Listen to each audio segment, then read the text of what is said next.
I Learned to Control My Mind Part 2.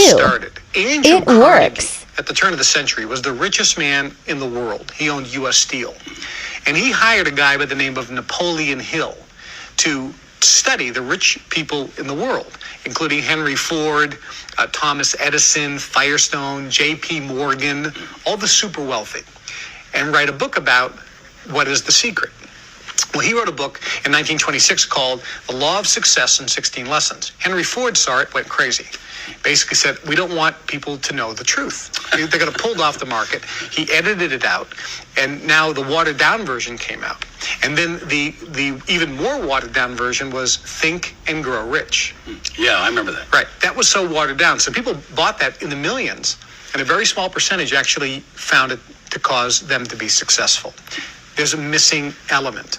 So what happened was a couple years ago, I decided to teach some people that I needed people that was serious about wanting more out of their lives. People that either wanted a better relationship, wanted to find a lover, wanted to get into a husband or a wife situation or a romantic relationship, wanted a nicer car, wanted riches, wanted something in their life, but they didn't have it.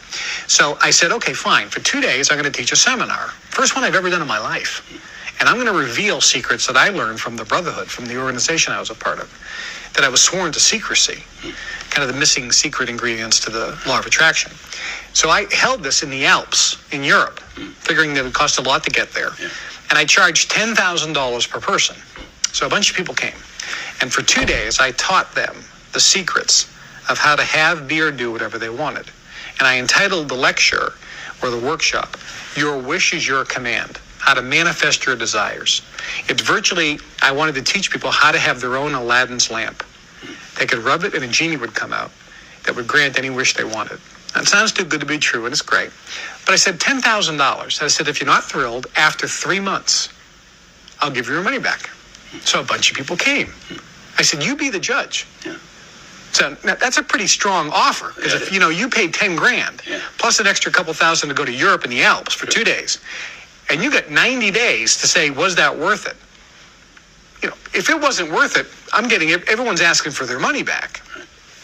So I taught them these secrets and I recorded it. 3 months later, I didn't get one single person ask for their money back. Every single person told me they felt like they were pre-programmed or their brain was tuned to a different frequency so that when they left, it was almost like magic. They were attracting into their life things, and they couldn't believe it. They felt miracles were happening, that they were lucky. One guy on the second day, he said, look, I have a Ferrari, I have a Rolls Royce, I fly around in private jets.